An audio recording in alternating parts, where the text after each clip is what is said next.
Hi guys, welcome and welcome back to our channel. This channel is run by two sisters, so I'm going to be your host today, Star.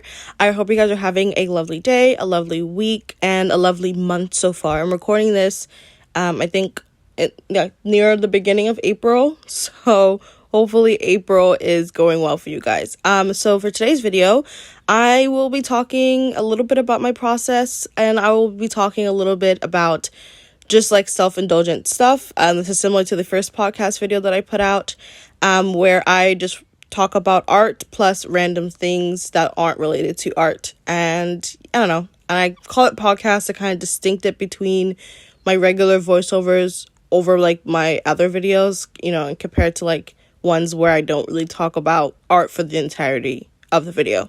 Hopefully that makes sense. But yeah, so for this piece here, we'll get into the process a little bit first, and similar to the first video, I'll have chapters down below to kind of break up like the different topics of the video if you want to just kind of skim around, so feel free. But hopefully you guys will be able to stick through it to the end. Anyways, thank you guys so much. So yeah, this piece here, I had the original concept for this back in last year, so July of 2022, somewhere along those lines.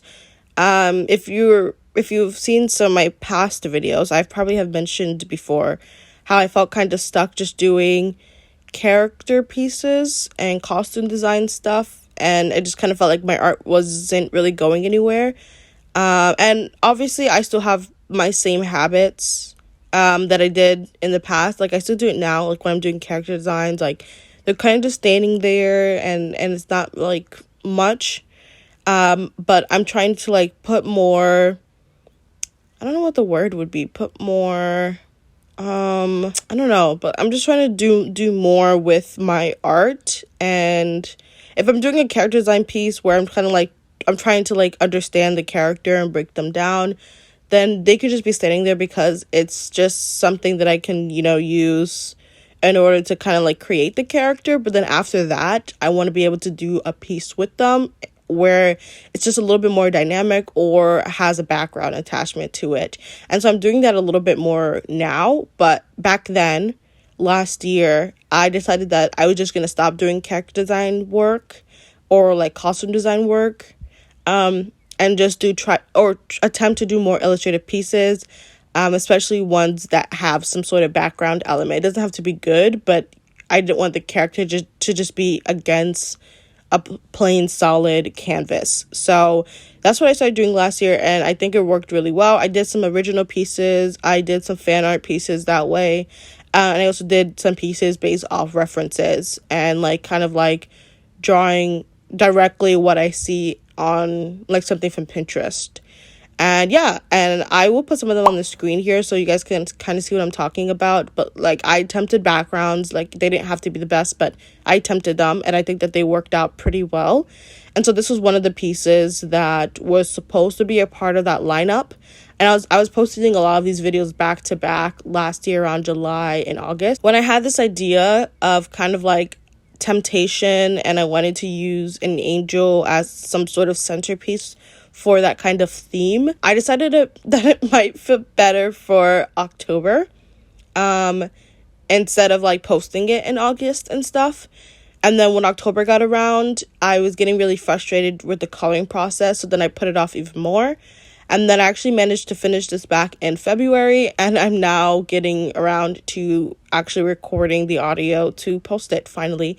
But I wanted to do it because I don't know, I'm proud of the end result, and I feel like if I keep looking back into it, I'm gonna like it less and less and less. And so I want to just kind of put it out as quickly as possible.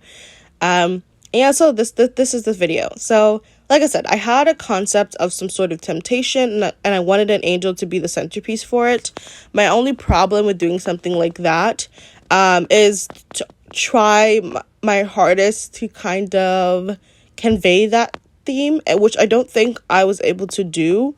So maybe there's like other interpretations that people can see from the end result of the piece. So that's one.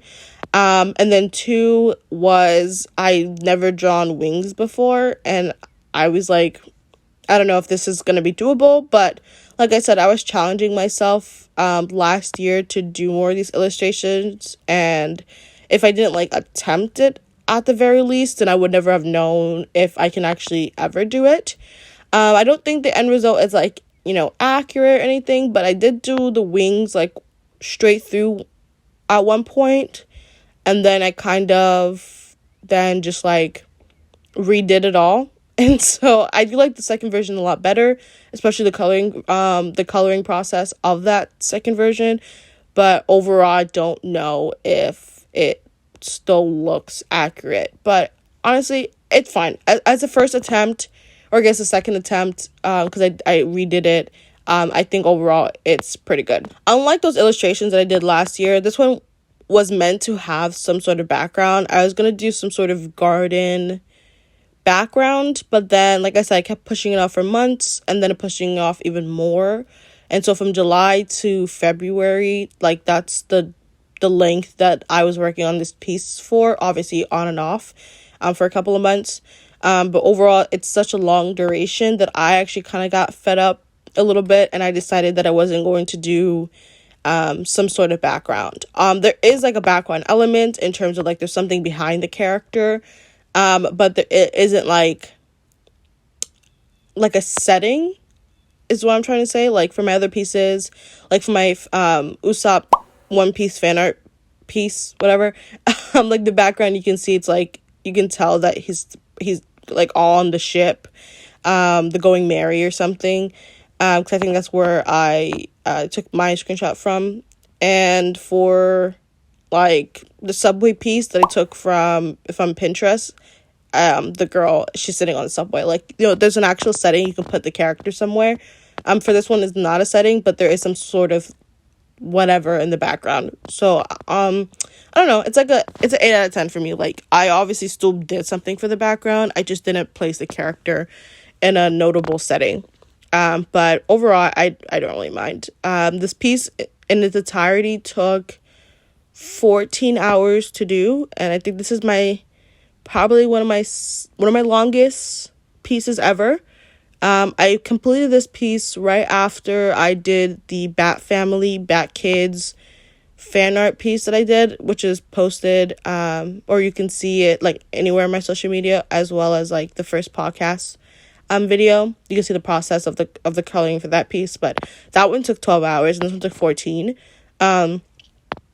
And I definitely do have pieces that have taken longer, or maybe close to the amount of either 12 or 14 hours. But I don't really count those, because when I first got into drawing, I was just a really slow artist. And so now I'm a lot faster with things that I've done. So anything in more recent times, I'm going to count like my longest like time that I took of doing a piece, compared to something that maybe took even longer, but I did like 2 or 3 years ago. It was just because I was more slower. I don't know. I guess it really doesn't matter. But I wanted to point it out. This piece took a little over 14 hours to do. Yeah. So when I was thinking of the concept, I wanted to ensure that I had some sort of elements of like flowers. I wanted to ensure that I had an apple, because I was thinking of temptation, and I was thinking, like what would be some sort of tempting object. I was originally going to do a heart, but I was not going to make myself struggle even more. I was already drawing wings. Like, I wasn't going to draw some sort of realistic heart. And so I was like, okay, an apple. I think an apple made sense if you like think about like the Bible and stuff. So I was like, okay, I think I'm gonna do an apple.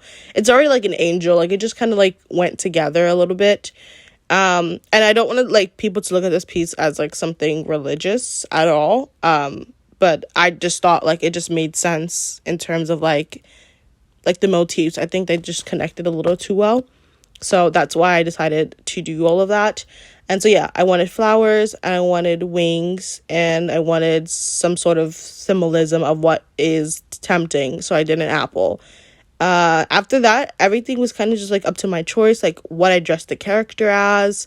what I decided to color everything as. I think my color palette is pretty solid.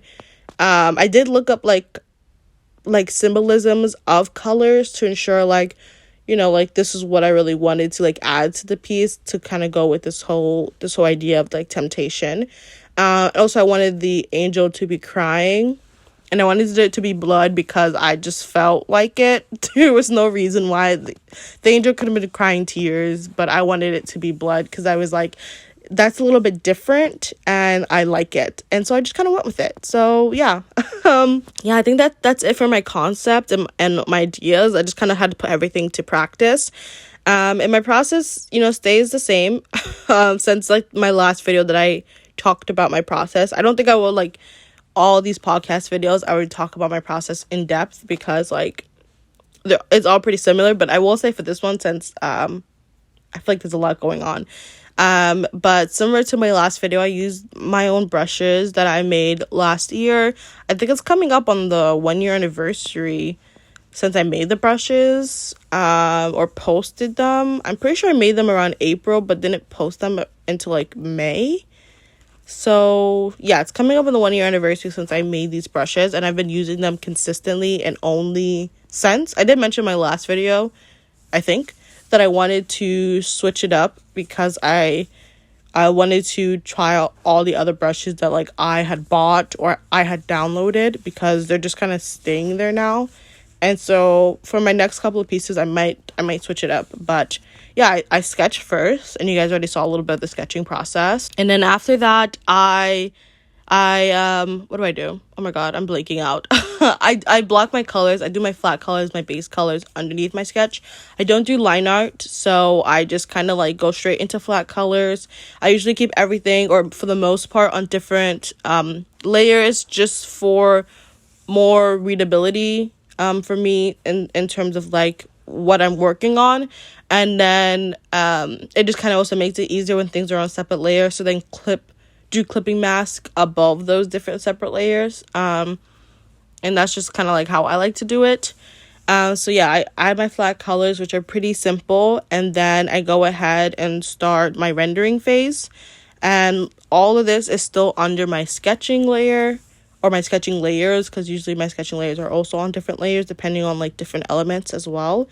But overall, the individual flat color layers, I will add a clipping mask. I would just start to do a simple shading to kind of, elevate it a little bit from it looking too flat. How I like to I don't really know how to explain rendering or overpainting, but I will say that like typically what I like to do is do outlines of everything first, if that makes any sense.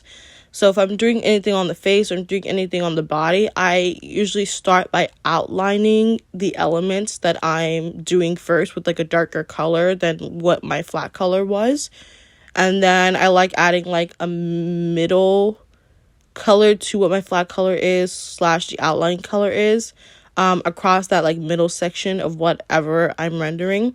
And then add some sort of like highlighting piece, or like not highlighting piece, highlighting color, to kind of emphasize that a little bit. Hopefully, like as the video plays, you can kind of see an example of that. I think it shows pretty well in the face. When I do the face, I usually like outlining the face a little bit. So I will outline the edge of the face. I'll do the nose, add some dark parts like near the eyes. And typically when I place colors, I'm not doing it for like any random reason, at least for the face. Like I think if you're like consistent or you look at references, like you can tell where like parts of the face is darker for a lot of people. And so that's how I don't know how to explain this. Like you can use that as a reference to start shading and rendering like faces a little bit, or generally like any body part. If you look at a reference and you see a dark part area here, then you can, relay that over there. And things will be slightly different when you take lighting into effect, because maybe a certain place is darker because of the lighting. But generally, like even in normal lighting, you'll generally have some darker places on people's like bodies, and I usually do that for the face. And so after I do that, I add some sort of middle shade. So maybe near the cheeks, maybe under the eyes are slightly lighter than that dark edge, but darker than the flat color. And then I take a lighter color, something even lighter than the flat color or the base color, and I use that as highlights, and I kind of add that where it's necessary, usually by the nose, maybe somewhere near the eyes, maybe even under the eyes. And then, yeah. And after I do that for like all the individual layers that it's necessary for, I then move on top of my sketch, and I do my overpainting layer. And so I kind of have like 2 stages of rendering, where it's underneath the sketch on top of the flat colors, and then it's over the sketch, like over everything entirely. And similar to my Bat Family, Bat Kids video, I kind of like just color pick and remove most of the sketching lines. I kind of wanted this to be a little bit more painterly than sketching. I feel like my style is a really good mix of both, but I think for this one I kind of wanted it to be a little bit more cleaner, and so I will then just go ahead and color pick, remove the sketching lines to an extent, because I do like some of it showing a little bit, and then I just kind of like, I don't know, you just clean it up, right? And I just color pick wherever and I clean it up. I said like the same thing like 3 times, but I just don't know how else to really explain it. So yeah, maybe I mentioned this in the other video, and I don't know if I kept going back and forth with it, but maybe I'll make like an actual detailed process video, because I think that saying it off the top of my head, I'm just not making any sense, but I hope that makes sense. And I hope through like the visual of the video, you can see that a little bit more. I think that's my process. That's my concept. Oh yeah, I will say for the background, let me talk about that a little bit. Like I said, I don't have the character in an actual like setting, and I think at this point I kind of got a little bit annoyed with how long everything was taking. Or not annoyed, it was more like it was a little bit tedious, and I was kind of like tired a little bit, because I was doing a lot of these like later coloring process in one sitting, so I would just be sitting there maybe for 6 to 8 hours, just like straight through. And I think that that's kind of what made me a little bit more tired, instead of like taking, you know, obvious breaks. And so instead of like maybe even trying to attempt anything, I kind of left it a little bit flat. And I don't know if graphic is the right word, but it's a lot more flatter than like what the character ended up looking like. And I think that there's a good contrast between that. It's also a little bit random. I can't really exactly say like why I did or how I did it the way I did, but it just ended up happening that way. And honestly, I do kind of like it's slightly messy, and very flat compared to the character itself, but I think it worked out. And second thing, I mentioned the wings, and I just kind of want to bring that up again. After I did my first attempt at doing the wings, it was very flat, and I was trying to apply my typical rendering style to the wings as well, where I do like an outline of a darker color of the base color, then have some sort of middle wash, and then like these like light pieces like on top. And I was doing it everywhere, and just it looked messy, it looked muddy, it looked gross. And after I did that, that's what made me kind of like not want to continue the piece back in October. And so this time around, when I started continuing it again near the end of January to February, I went on Pinterest to look at wings.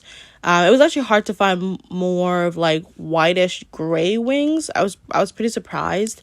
I saw a lot of like black wings, red, browns, and like very few white or gray wings. So I kind of used what I was able to find to then reconstruct the wings first, just so like if the coloring doesn't look good, the structure of the wings would kind of like help it a little bit, which I do think that it did, because I think having it flat and just kind of straight was kind of boring and ugly to begin with. And then I kind of did apply a little bit of my rendering style, or like my typical steps of like outline everything and then like go in whatever in the middle, but it wasn't as like horribly done as my first attempt. And also I kept everything a lot more lighter. I felt like that when I was shading the first time, I was making everything very dark, and I was using a lot more like bigger strokes, to the point where like you were able to see the edges of it. And so for my second attempt, I obviously when I was rendering it, I would go slightly darker than what my base color was, but like not to the point where like I'm seeing like straight like dark to black gray like everywhere. So yeah, and I think that's it. So yeah, that is my concept, my process, my thoughts behind that. And for the rest of the video, I'm just kind of gonna go over my recent faves, plus like some exciting news. So yeah, well, first, before I talk about recent faves, I do want to talk about posting a little bit more consistently. So I've been doing a lot of shorts over here on the channel because I've been doing videos every 2 to 3 weeks. So I like to fill in that space with whatever short that I have on hand, because usually I make the videos for TikTok and then I can back it up later and post it on YouTube.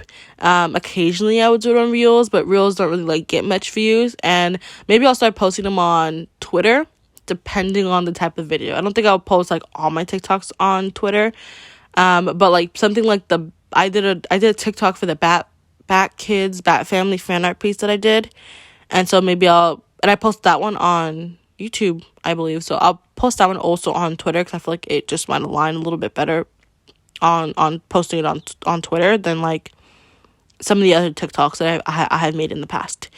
So yeah, being consistent on posting on shorts, so that's good. I'm gonna try to be more consistent in posting on our second channel. It's called GENSTAR. It's a commentary review channel. And yeah, I'm working on a Young Justice retrospective review analysis video. And yeah, so I'm going to try to be more consistent and have that video up within the next month. So if you're a fan of Young Justice or just want to see more of our content, then click the link down below so you can like go over to our channel and kind of see what we already have there, or kind of stalk our channel for what we have or might have in the future. Yeah. On topic of Young Justice, we can go and talk about my recent watches now. I'm going to talk about my recent rewatches, stuff that I have finished watching, and the stuff that I'm in the middle of watching. So for Young Justice, I rewatched season 1 to 3. I rewatched the first 2 episodes of season 4, but season 4 is a lot more recent in my head since like it was aired in the end of 2021 to 2022.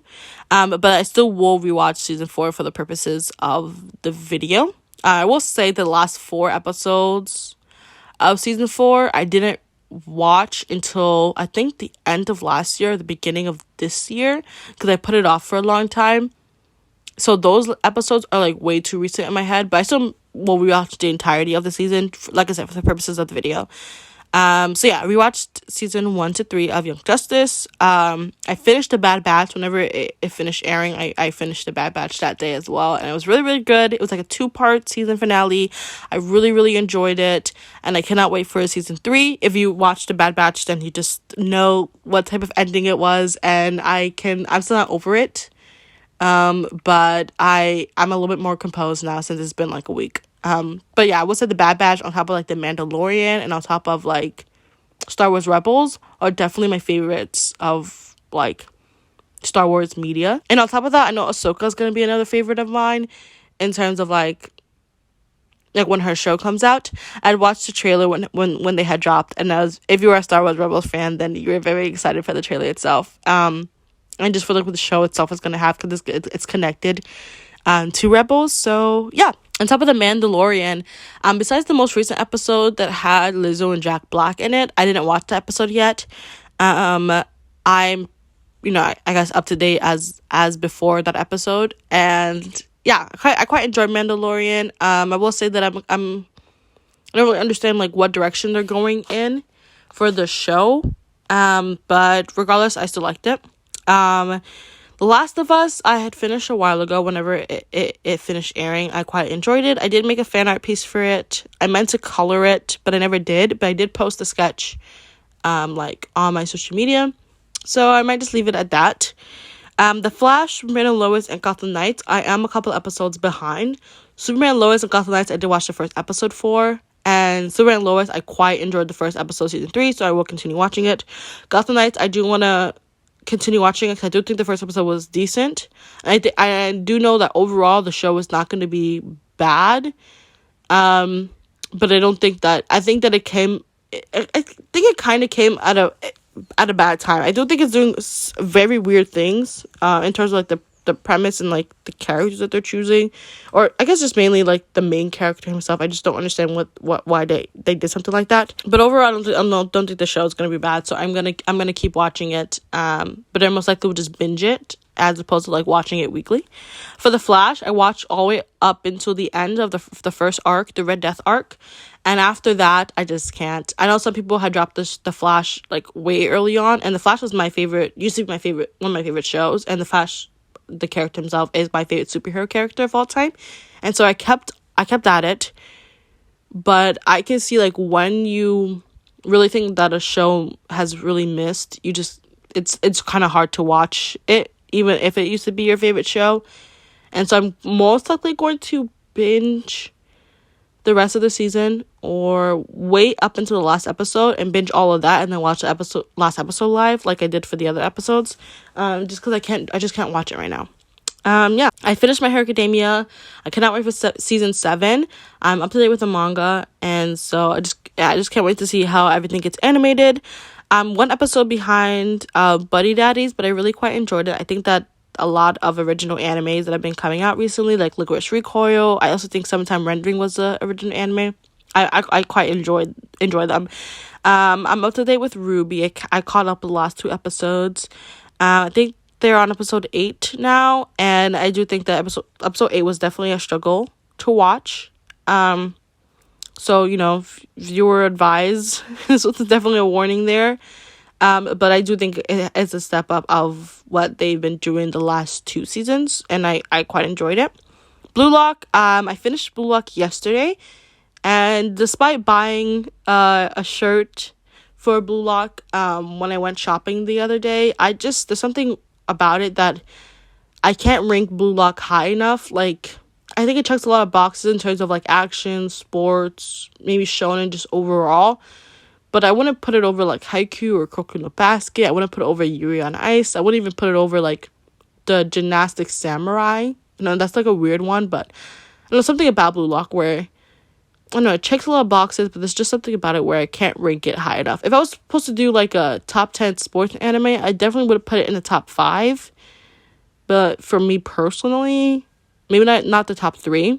Unless I was being objective about it and thinking about like characterization, story, etc., then it might be in the top 3, along with like Haikyuu or something. To Your Eternity season 2, I finished that a while ago, or like when it first finished, and after like thinking about it a lot, I don't like it as much as the first season, but it did make me cry and did have its moments. I do think the latter half dragged on, similar to Blue Lock. With To Your Eternity, the way the season ended, the last episode ended, I am anticipating the next season. I finished rewatching all of Violet Evergarden, and I rewatched the first 2 movies.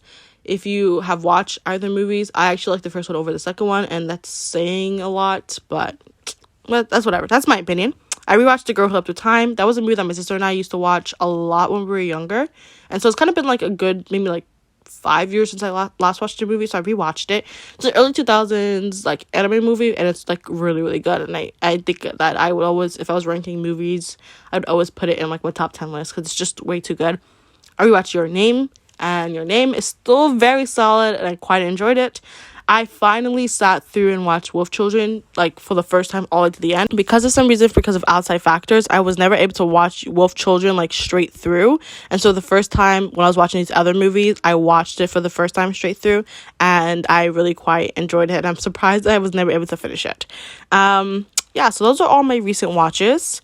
I will say before the video ends, I've been journaling a lot more, and it's been really, really, really great. I've been overwhelmed recently, so putting down my thoughts has been amazing for me. I've been reading a lot more books, so like personally and for school. So for personal, I've been reading Winter Cottage. It's been really, really great so far. I'm a little over 100 pages in, and maybe in my next podcast video, if I manage to finish the book, I will talk about the actual book itself on a later date.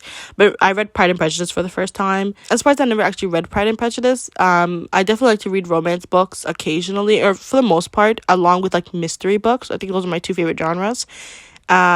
And yeah, quite enjoyed it. I did Pride and Prejudice is split into like different volumes, so I did like volume 1 and 3. I didn't like volume 2 too much. I don't know what I would cut off in Pride and Prejudice, but I do feel like it was a little too long to actually get through. But overall, it was a great book, so I quite liked it a lot. I reread Persepolis 1 and read Persepolis 2 for the first time, and it was really great read. It's like a graphic novel, and it's about the author and her time in Iran, and kind of living through like the Iranian Revolution, and then the Islamic Republic that happened afterwards, and like her time abroad, and then coming back to Iran. My heart goes out to her because it was very hard to like. I think the visual aspect kind of like made it easier to like kind of stomach the things that the author was going through, but I can tell that it was very difficult for her. I read Push or Precious for the first time, and as a Black woman myself, it was very hard to read. I mean, I'm older than like what the main character Precious is. I think by the start of the story, she's like 16. I'm 20, but like I know, like I said, as a Black woman, it was very hard to read Push, and I'm surprised I was actually able to make it through. So yeah, I think that's everything. So I'm gonna say my news. I don't know if it's a news, but I'm very excited to say this. But I got my first commission ever, and it's so exciting. After like a good I think 2020 is when I actually put on my first commission. So like a good 2 to 3 years since I've made commission sheets. I've updated them like kind of almost constantly or consistently to like put up to date stuff out there. I finally got my first commission. I think the person found me from my Bat Kids fan art piece, and so that's like extremely exciting, and I'm very happy. They commissioned me to make a 2-person fan art piece of Dinah Black Canary and her son from the Injustice storyline. And Injustice is my favorite comic book, or one of my favorite comic books series or lines. So I'm very excited to do this piece overall, because I think it aligns perfectly well with like, you know, what I like to do, and like, you know, characters that I don't think that I would have like drawn on my own, but still characters that are part of like the superhero world, the comic world, and characters that I know of. So like there's still enjoyability of drawing these characters, even if it wasn't even if they wouldn't have been like my first choice. But that's exciting. I got my first commission. I don't know. I'm stumbling over my words, but like I feel a little professional to get paid to draw for someone. But I've been keeping up to date with like the clients, and it's so weird to call someone a client, but I've been keeping up to date with them. Yesterday I sent them 3 base sketches of the piece. They kind of picked the one that they wanted, and then I started cleaning up that one. So either tomorrow or Thursday I will send over the more cleanup version, get their approval, / also send over like the flat colors to kind of like ensure like, or I think that since it's a fan art piece, the flat colors would just probably be colors from like, you know, Black Canary's like official look, as well as like, you know, her son's look. So I think for that aspect, maybe I don't have to show what the flat colors look like, but I can send over the sketch, you know, get their approval, and then start the flat colors, and I'll have a little over a week to kind of, you know, render everything, complete everything before I send it over to them. I'm doing this over on Etsy. I don't know if it was too much of a good idea. I feel like Etsy has like this weird payment issue. So I might go back to doing it on Ko-Fi, but hopefully from there I don't have to wait too much longer to maybe get a second commission. But overall, I'm very excited. So yeah, I don't know, we're just gonna leave it at that. But thank you guys so much for watching. It definitely means a lot. Let me know, you know, your thoughts on the piece itself, because I quite enjoyed doing this weird angel piece. And show us some love on social media, because it will be out by the time you're watching this video, or maybe a little bit after. But yeah, thank you guys so much for watching. It definitely means a lot. Like, comment, and subscribe if you guys want to. Hope you guys have an amazing day. Stay safe, stay warm. Jen and I will see you in another video. Peace. Bye, guys.